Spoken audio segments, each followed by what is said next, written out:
When you're on set and you're setting up your shot, there are lots of things that you take into account. Light direction, light softness, light size, the ratios between your key light, fill light, and backlight, light angle, light color, light temperature. One element that people consistently forget can have the biggest effect on the overall quality of the image, and that is your frame, how close you are to your subject. It is common practice to get the wide or the two shot to go into for a mid and then think, oh, if I need a close up, I can just crop in on this mid in post. If I don't want to look into my subject's eyes and see what they're thinking, I can just go up to 200 or 300% because I'm shooting 6K or 8K, I'm delivering in 4K.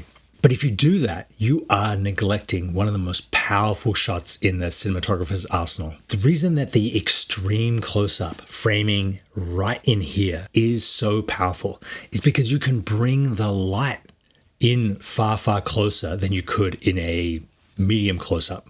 The light can almost be touching the actor.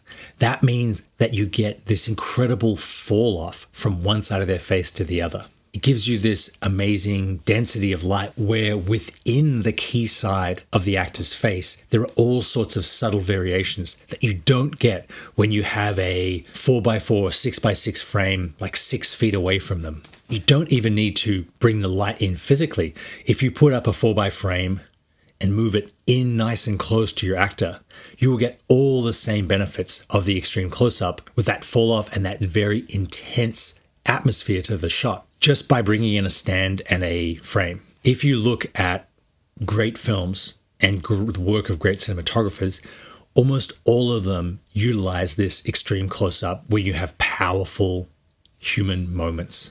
On a computer screen or a phone screen, having the whole head fill the frame is a really strong image. But on a cinema screen that's 20, 30 feet tall, having this massive face with eyes that are, 6 feet across, allows the audience to see into the soul of the actor.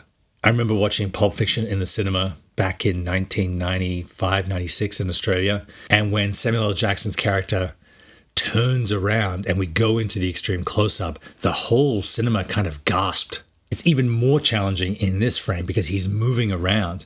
And so the camera operator and the focus puller really have to be on their A game to be able to keep it sharp. And the lighting is anything but perfect because he's moving around, but we can still see into his eyes because they're so big in the frame. One of my favorite things to do on the Canon Cinema cameras is the punch in on the sensor to go from full frame to Super 35 and then to Super 16. Don't need to change the lens. It really is the push of a button. It can make a shot that was already strong even more powerful. It's one of the best but least used ways to use a long lens, a telephoto lens, is to get in close to the actor's face to see their expressions, their micro expressions, see what's happening behind their eyes. And it allows you to bring that light in and give a sort of otherworldly softness. If you're interested in more cinematography tips like this, check out Canon Masterclass. I have over 40 tutorials. You can buy them. Some are free, some are paid.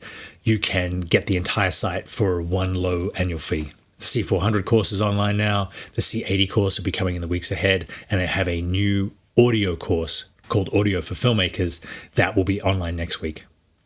Thank you very much for watching. I will see you next time.